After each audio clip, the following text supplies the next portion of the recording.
My name is Harrison Wheeler, and this is Technically Speaking. On this episode, Erika Hairston is my guest. She is the co-founder of EdLyft, which is on a mission to equip more students for in-demand jobs that they'll love. Her motivation started from her own experience getting into the field of computer science, and the mission takes new meaning given the remote nature of work and education. We'll talk about the importance of taking the leap, her journey to becoming a Y Combinator-backed startup, and tips for female founders. Here's Erika in her own words. When I tried to do things that were not authentic to me, I was detracting from my mission. I was detracting from my purpose. And the more I leaned into authentically Erika, the better things turned out. It is okay to be you. And if anyone has a problem with that, then that's their problem, not yours to fix. Super excited to have Erika Hairston on the show. We're going to get into so much. I know you've launched EdLyft, which was a part of the Y Combinator class of 2020. You've been featured on the App Store, I don't know how many different times. This also isn't the first application, or at least the first startup that you've launched. Welcome to the show. Thank you so much, Harrison. I'm so excited to be here. I know for everybody, most of these shows are kind of centered around design. Erika's actually a startup founder, and I know this audience is filled with creators, thinkers, doers that all have the entrepreneurial mindset.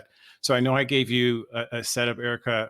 Maybe give us a little bit more background in terms of like yourself and what you're doing. Yeah, for sure. So I'm Erika Hairston, the co-founder and CEO of EdLyft.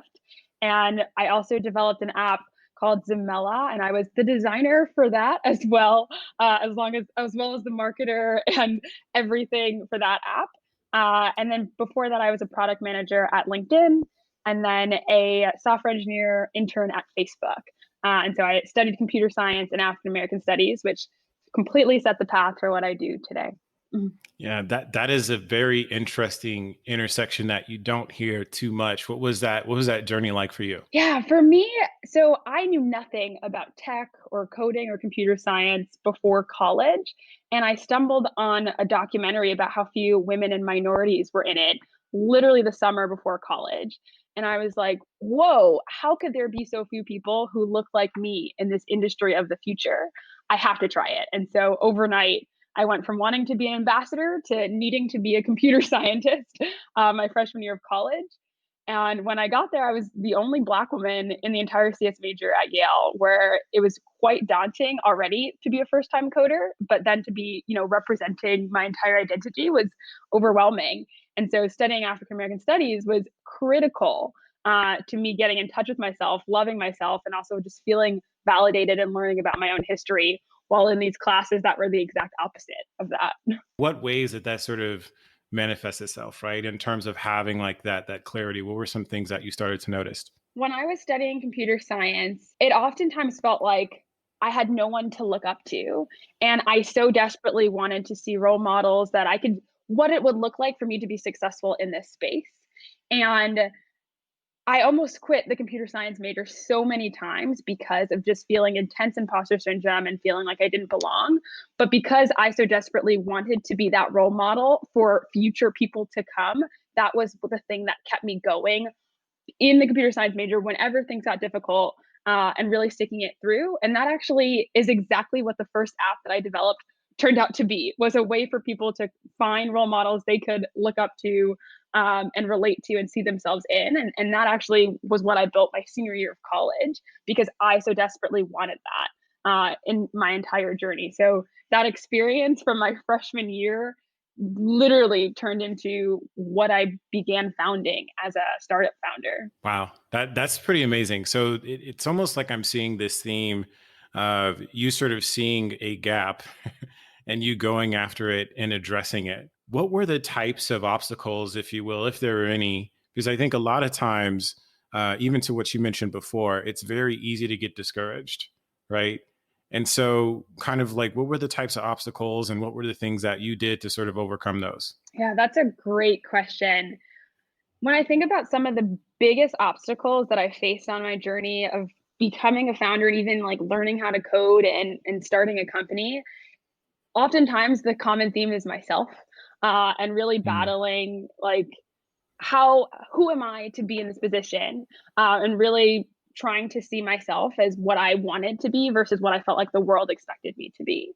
And the number one thing that got me Yeah. out of that rut was remembering like my why, for why am I doing this and why do I need to be doing this and why does this need to exist in the world? And specifically for Zamella, so that was the first app that's been featured on the App Store. It started off when actually the head of product at LinkedIn, I was my internship the summer before my senior year. I asked him a question. I said, you had one more year left of college. What would you do differently? And he said, I would build something and get people to use it. And I was like, whoa, can I build something? Like, I don't know if I can do that. Like, why would anyone want to build, use anything I build? And it was the first time that I even, it clicked for me. I was like, whoa, I have an entrepreneurial spirit, but I never saw myself in this role.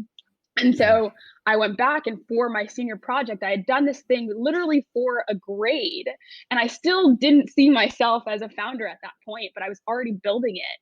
And people started telling me they wanted to use it and why it needed to exist in the world. And I just had to keep remembering, yes, like I can do this thing and it needs to exist.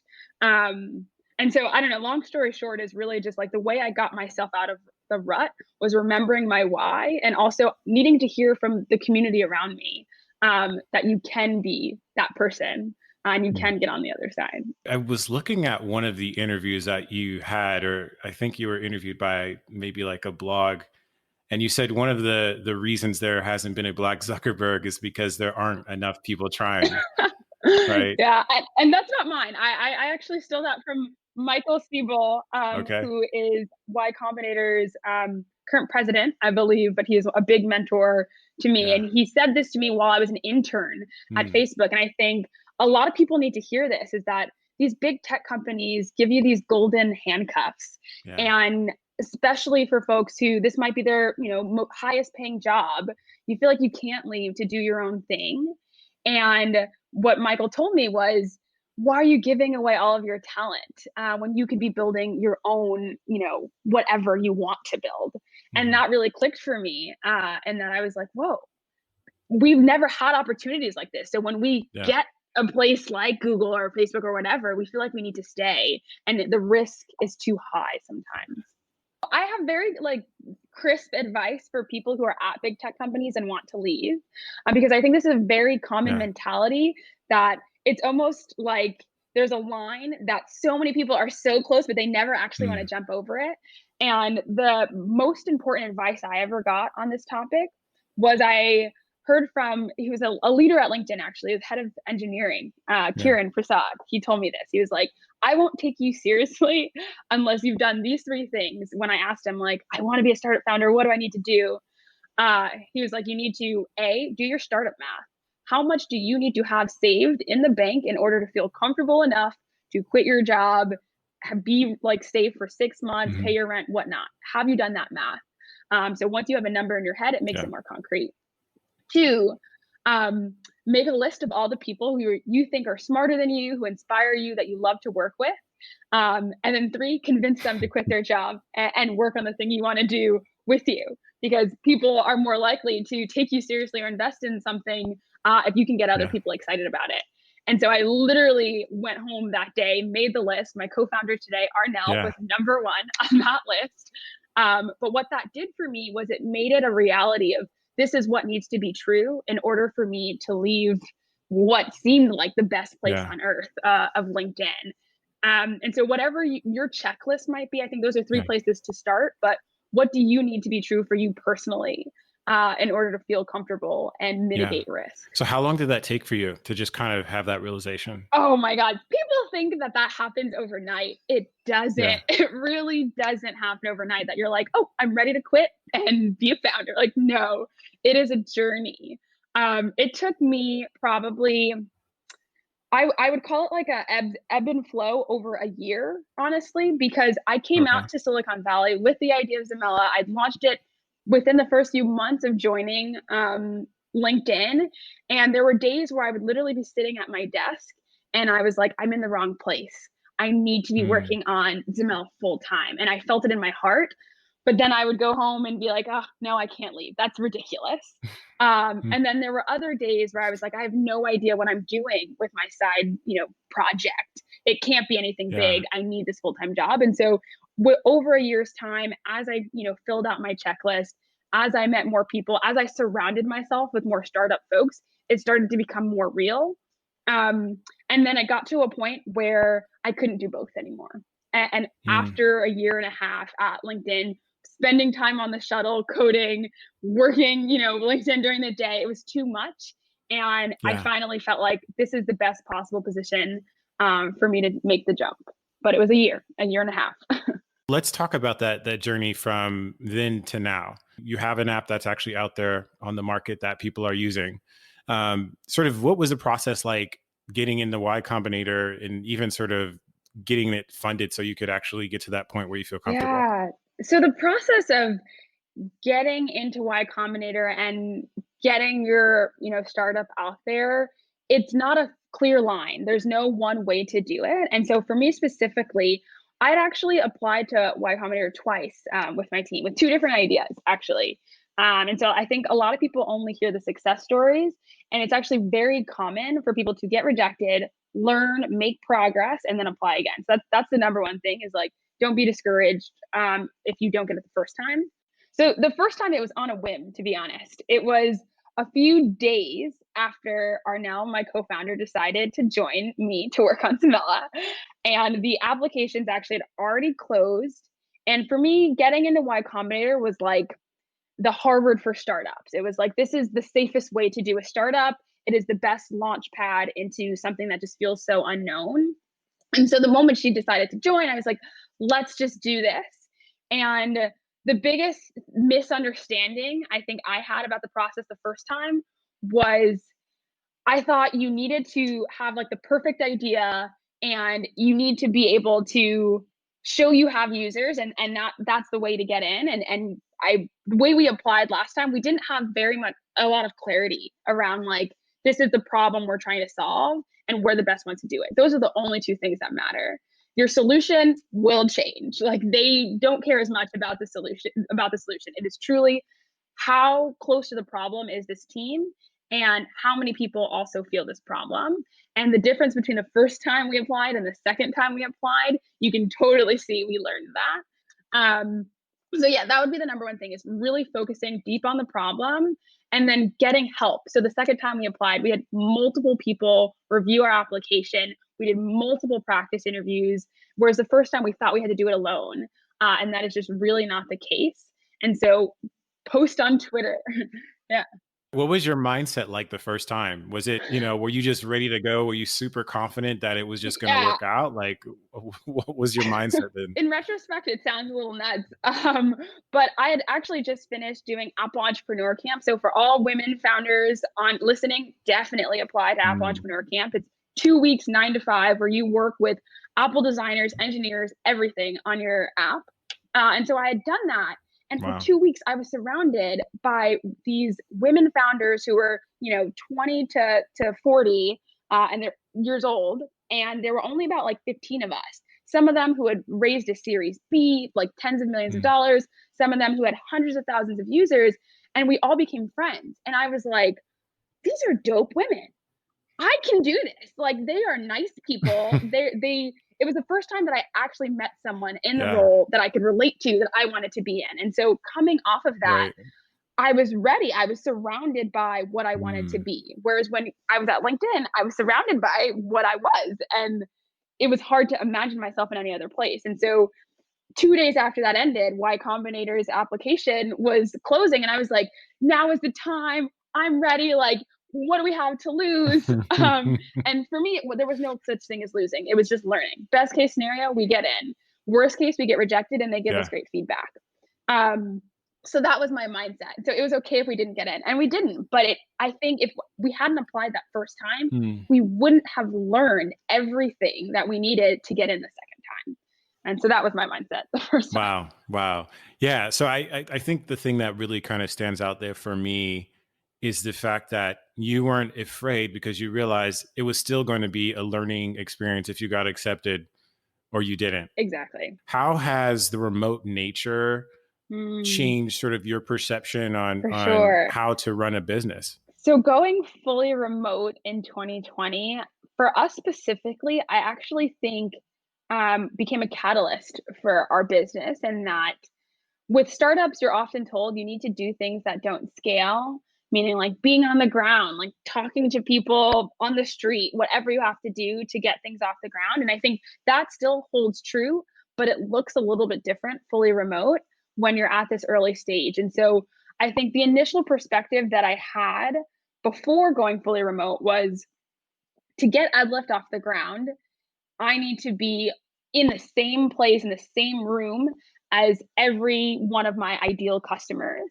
And in a fully remote world, that is literally not possible. You need to figure out how to do that completely virtually, which if you think about it, that's the goal when your startup scales is you need to be able to do that virtually. So what it's done for me is made me realize this is actually how we can get from point A to point Z rather quickly in terms of learning about how do we get in touch with our users, how do we still create human connections without being able to like meet them and talk to them on the street.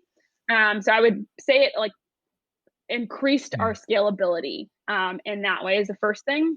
And then second, in terms of building a company culture, how do you do that when you can't be in the same room as your co-founder? So I've seen my co-founder socially distance once in the last 7 months, which is insane to me because this is the person I had a Yeah. mattress on the floor throughout Y Combinator, working in her apartment. And then COVID happened. And I think we've had to develop different practices and be way more intentional about the way we want values to trickle through our company. And so an example of this, for example, is on Wednesdays now we do 15 minutes of like company yoga virtually together as a way to like ground ourselves literally to the world and to each other and like be in the same space mentally and spiritually. And that's something we probably never would have done in person. But it was something that was really important to us to find a way to be connected. And so building company culture remote has definitely by far been the biggest shift because of 2020. All right. So I'm going to take a step back because we never did this. But Erika, again, can you give me the pitch for EdLyft? For sure. Yeah. So the pitch for EdLyft. EdLyft is on a mission to help create the next million new computer science college graduates over the next 10 years. And so the way we're doing that is we've built this paid support program and platform that helps college students do their toughest STEM classes, starting with computer science. And the way it works is that every student gets access to 6 more hours of support each week online in the form of 3 ways. So the first is they're immediately connected to a student who's aced the class before, who hosts these online group tutoring sessions. The second is they're matched in small study groups of other students in their class who will be their crew for the ride. And then lastly, they get access to content and tools that we've developed to really help them break down and navigate complex STEM fields. And really what all of that is what my co-founder and I did for ourselves when we were banging our heads against the wall trying to get computer science degrees. And it just felt like there was way more friction than there needed to be. And the impetus behind starting EdLyft was that we thought it was ridiculous that we were considered the exception as two people who, quite honestly, were initially intimidated by tech and computer science, but who then went off to work at some of the top 10 companies in the world, at Facebook and Google and whatnot. And so we wanted to find a way to help way more people get into these high growth, high in demand fields in a way that was in a community and gave them the support that they needed to succeed. I know that there are a lot of aspiring female entrepreneurs. What are maybe 1 or 2 pieces of advice you could give them? So the first advice that I would give to aspiring female entrepreneurs is that you need to remember that leaning into who you are is the most important thing you can do. And especially becoming a founder, I've learned that the entire ecosystem is very male dominated in a way that can make you feel small and like you need to be someone you're not. And I think when I tried to do things that were not authentic to me, I was detracting from my mission, I was detracting from my purpose. And the more I leaned into authentically Erika, the better things turned out. And so I think women, even if you're not an aspiring entrepreneur, need to hear this. But it's really like, it is okay to be you. And if anyone has a problem with that, then that's their problem, not yours to fix. And then the Yeah. second piece of advice for aspiring female entrepreneurs is to lean on one another.